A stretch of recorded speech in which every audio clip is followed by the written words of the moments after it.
Thank you for inviting me here on a very auspicious day. Today is our beloved Prime Minister birthday, Yes. and today is the Vishwakarma Day also in India. Yeah. So all the people and the mechanics and everyone who uses the instrument, any kind of instrument, they celebrate this day. And of course, the International Patient Safety Day. Yes. Patient safety is the primemost subject and priority and the top priority for any doctor or hospital owner. Yes. Nowadays, as we know, that lot of thrust is on the patient safety because scientifically, based on the data and the studies, over the years and decade, probably the last decade, we understood the value of patient safety. If we deploy the different measures of counting and capturing the patient safety indicator and working on the improvement, it definitely improve the clinical outcome. Yeah. It reduces the loss, average length of stay in the hospital. Yeah. It reduces the cost of the treatment. Yeah. It gives the hospital to opportunity to keep on changing the beds and the patient and give more and more, accommodate more and more needy patients who may be waiting for the sake of the beds, empty beds. Sure. And definitely the clinical satisfaction. If my patient is happy, so the doctor is the most satisfied person in the world. 100%. Patients and family members are the satisfied, but doctor is the most satisfied person. Totally. Patient safety we can see in a two part. Yeah. One is a qualitative service safety, and second is the clinical safety. Yeah. Like in service safety part, what we deployed in our hospital, we deployed the administrator and the quality managers and make a team of under a manager where the engineer, the IT person, the nursing, everybody is the part of that team. And they used to have a safety round every month, twice or thrice, weekly or fortnightly. We organize a safety round Yeah. where there is a specified checklist that they have to see whether there is an open wire, electric wire, or there is a wet floor. There is a the cleaning is happening, and whether we are putting the signages that floor is wet, whether the toilets having the anti-skid tiles, Yeah. whether the toilets and the beds are equipped with the nursing bell. At the same time, we see that whether the stretcher and the wheelchair, they are having the patient safety belt or not. So basically, we have to make sure safety in all respect. It is not only the clinical safety, but the mechanical and the quality safety also. Yes. We Yes. have to create safe environment for the patient. That patient, the point of patient safety is the why we are giving so much of stress on the patient safety, because we don't want to add anything in the suffering of the patient. Patient is coming to hospital for a treatment of some element. Yes. Then the bottom line is that we should not contribute in the pain of the patient by giving any additional injury in the form of if our floors are wet and we have not put in the signages, and God forbid some patient slept off and got an head injury or something like that. Or if patient is being transferred and there is no safety belt, and if he fall down, Yes. likewise the in the in the toilets also. Yeah. We have to see that all the beds have the railing, proper railing with the lock. So these are the quality safety, service safety. In Yeah. the clinical safety side, we Yeah. have 4 or 5 indicators which we capture regularly by our team, and we monitor them month basis or weekly. Like uh, catheter associated urinary tract infection, COTI, Yeah. central bloodline infection, central line infection, we say, surgical site infection, Yes. ventilatory associated pneumonia, bed sores, and we have the data available that what are the acceptable limit and range of these indicators. And Yes. we should be taking care that we should not be beyond that range, acceptable range worldwide. Yes. And if we are there, then we should put an force and imply the brain and our resources how to come down that. First, we have to do the root cause analysis, RCA, why these are not in the acceptable range, and then we should implement all these things. So definitely these all maneuver, these all things ultimately improve the patient satisfaction. Ultimately it gives you the business. Ultimately more and more patients come to the hospital, because many hospitals think, why should we waste so much of money to deploy all these systems? But no, it is a one-time investment, and you get the return of the investment continuously, day on day, month on month, year on year. And the best part is, if your patient is well satisfied, your hospital will be definitely be all time full with lot of good habita. So with these words, I understand that all the participants in this webinar, they will understand the value of patient safety as a moral value, being a doctor, and as a economical and numbers value also for those who running the hospital. With these words, again, congratulations to you for organizing the very important topic, inviting me here, and all the best to all the listener and the speaker and the organizer. Thank you very much. Long live IMA. Thank you, sir. Thank you, sir. I think those words of wisdom are very valuable, those people who are listening. And I am part of committees here, vascular, various infection-related committees here. And we actually get dinged, what we call, whenever there is a catheter-associated infection, for example, CAUTI, for example, I'm part of that committee. Our hospital, we get dinged, there is a certain percentage, and beyond that, if you have it. So that's all important. So my next question to you would be, how are the burnout rates in doctors, the stress levels in doctors in India, in the people that you have seen, whether it is at a medical college, students level, postgraduates, or practicing doctors? What is your perspective? See, I always take, I am not a believer of word stress. It is a negative word. I think stress is a like your capacity, your immunity towards any pressure, your resistant power against a pressure. If Yeah. you divide the pressure by your resistance power, it will come the stress. Yeah. So our training in our India, in our medical colleges, is like that. Like we always say, army training. Yeah. So the training of undergraduate level is so that we are trained like that, that we have to work 24-48 hours. Right. And we are trained like that. This is a new, I think, norm nowadays, a fashion to coin this word stress. No, we are not burnout. We are not stressed. We are meant for. We have opted this profession by knowing, by choice, not by force. And when we are writing exam for competition, in India, for getting 1 lakh seat, 22 lakh aspirants are there writing exam. Out of 22 lakhs, you only 1 lakhs are getting the MBBS seat, the medical graduation seat. So it is by choice. And when by choice you are opting a profession, which is the noblest and most pious profession in the earth. On the earth, I don't think any profession is as pious, as noble, as respectable as the medical profession. So there is no point of stress. There is no point of burnout. You have to decide how much work you want to do. So I personally don't agree with this word of stress and burnout, because as we are last 25 years we are working. We worked in the COVID probably 48 hours or more than 72 hours continuously.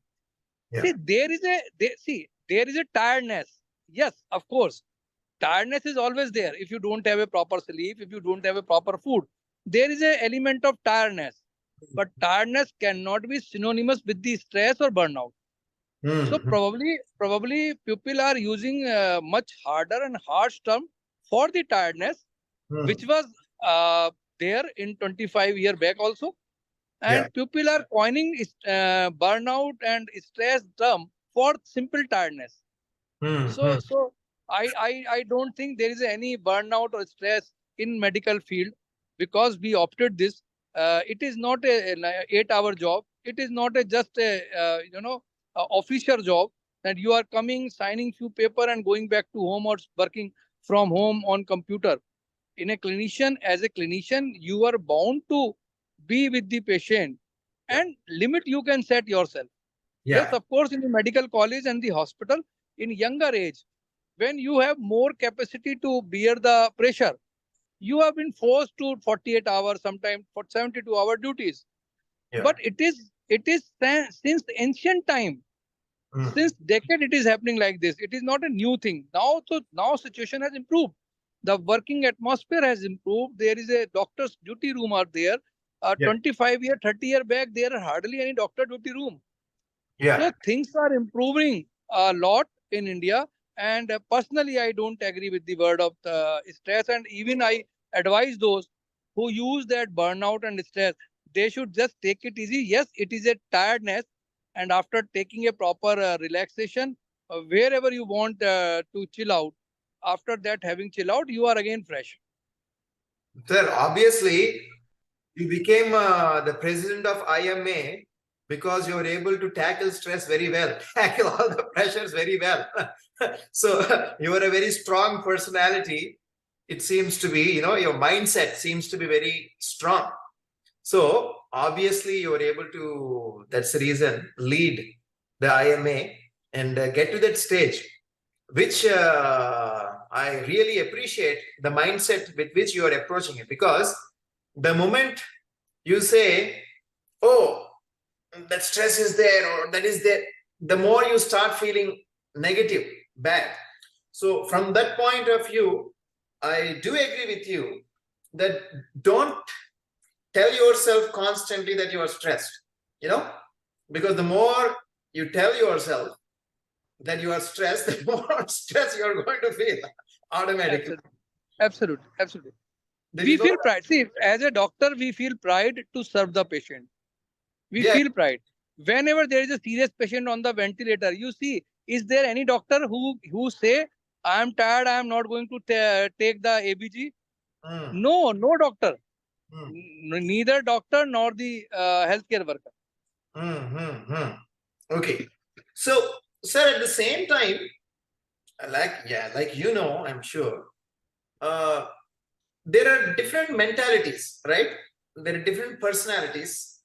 Some people can take that pressure and be able to perform well. Like, for example, you. And there are some people who never got any kind of training, or, they don't have that mindset, for example, and yet knowingly or unknowingly they become doctors or choose a profession that is high pressure, right? Now, what should we do with those people is the question, because some people automatically, they have the capability. I know, because no one taught most of the doctors, we just do it. But also we are seeing, for example, suicides, depression in doctors. For example, I'll share 2 points, from articles. One is in United States, we lose approximately 300 to 400 doctors each year because of depression and suicide. 300 to 400 doctors. And that is approximately 1 or 2 medical classes, and that too after spending years of time, experience and all that. The second thing is, for the past 2-3 years, there's a lot of talk about it here in America. I think in India, it is still probably maybe not talked too much. I know some people are talking. For example, in 2022, Medscape did a survey and said like almost 48% of doctors are burnt out, means not able to sleep, exhausted, getting depressed, feeling isolated, hopeless. So my question for you would be, because the numbers are there, despite we wanting good doctors and wanting to help people and all that. So what could have led to these people? Because we'll focus on those people who are not able to handle whatever that they're supposed to, and how we can help them. So what do you think could have contributed to these people's situation? Number one, definitely, it's an important point. But I usually don't go by the data which has been not vetted, because we don't know the survey, the what are the denominator, what is the group they exercise, whether they went to the young doctor posted in the emergency ICU in a medical college, so whether they have went to the clinicians who are 20-year practicing. So I am not going by data. Yes, the point you raise is a very important point. Yeah. I think number one, as I said, that we are confusing, the young generation is confusing with the term from tiredness to the stress. Number one. Number two, lot of ambitions are there now. Yeah. Everybody want to reach the top in a 2 or 3 year after coming out of the PG graduation. Yeah. And that they are putting lot of pressure on themselves to reach that milestone which the others have reached over decades. Yeah. They want to cover that distance in a year two. That additional pressure is putting them under depression when they are not able to handle that pressure.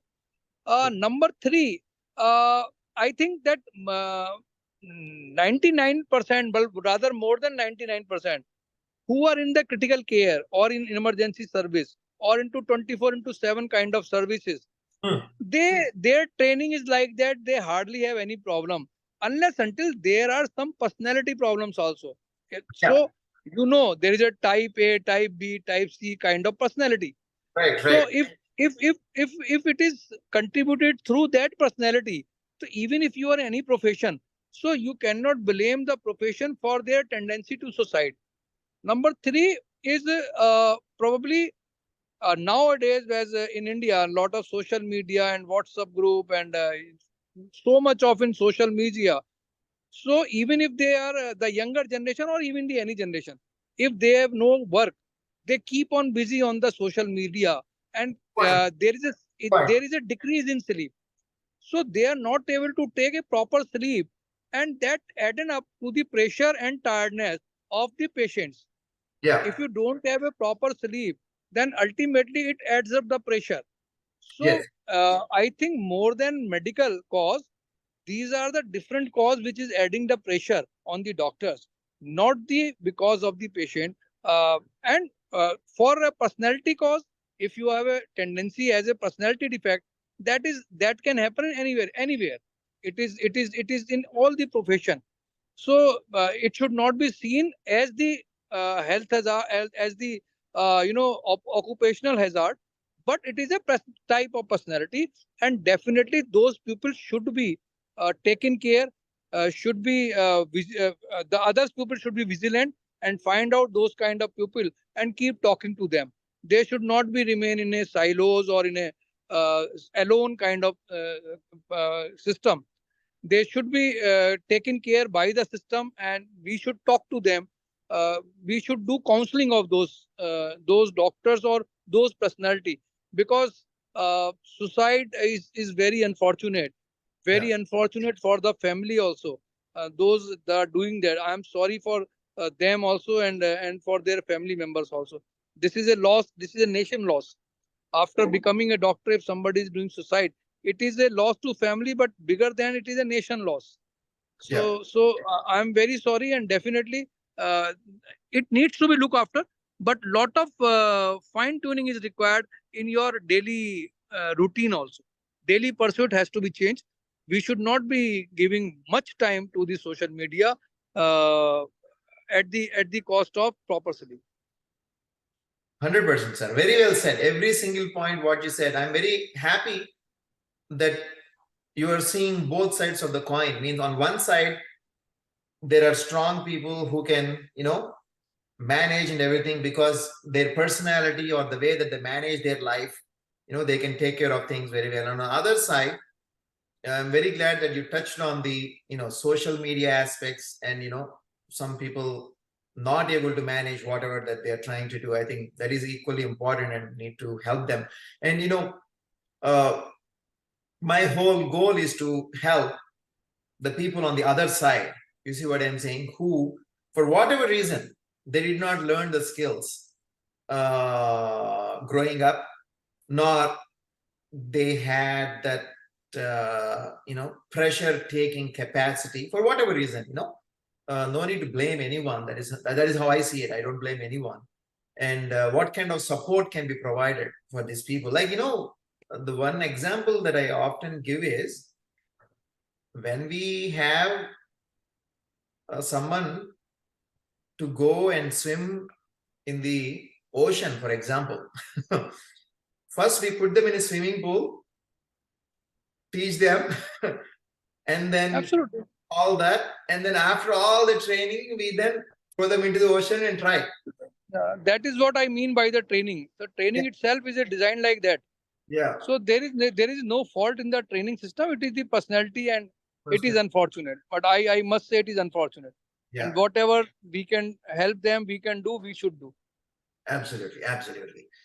Dr. Lakshmi Devi, would you have any comment on this? What Dr. Sharad Kumar Agarwal has said? Sir, actually, you have touched many good points, and they are very practical points as well. And as you said, it's both a mindset as well as these burnout cases. We never know, and the word is not burnout; it's tiredness. So that's something where we should differentiate.